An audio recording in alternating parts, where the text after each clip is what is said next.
ফরিদপুরে শুরু হয়েছে আনসার আলী স্মৃতি ফুটবল টুর্নামেন্ট।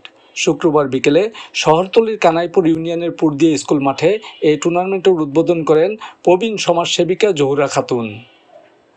কানাইপুর ইউনিয়ন পরিষদের চেয়ারম্যান শাহ মোহাম্মদ আলতাফ হুসাইনের সভাপতিত্বে উদ্বোধনী অনুষ্ঠানে প্রধান অতিথি হিসাবে উপস্থিত ছিলেন গাজীপুর মেট্রোপলিটন পুলিশের অতিরিক্ত ডিআইজি মোহাম্মদ জাহিদ হোসেন ভূঁইয়া।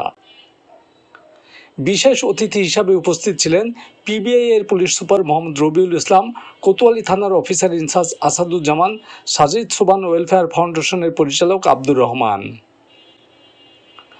স্থানীয় যুব সমাজের উদ্যোগে আয়োজিত এই টুর্নামেন্টে 5টি দল অংশ নিচ্ছে। উদ্বোধনী খেলায় বাংলা টাইগার মুখোমুখি হয় পুরদিয়া 9 স্টার ক্লাবের। উদ্বোধনী দিনে বিপুল সংখ্যক দর্শক খেলাটি উপভোগ করেন।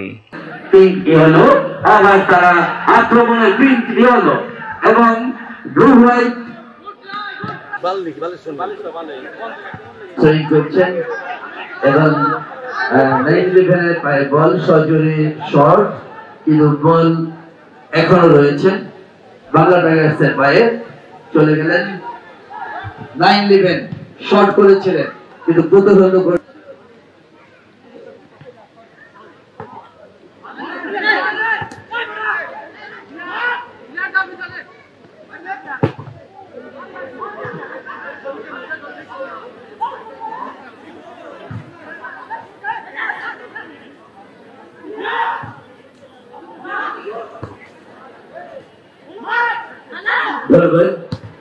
আপনারা জানেন আমাদের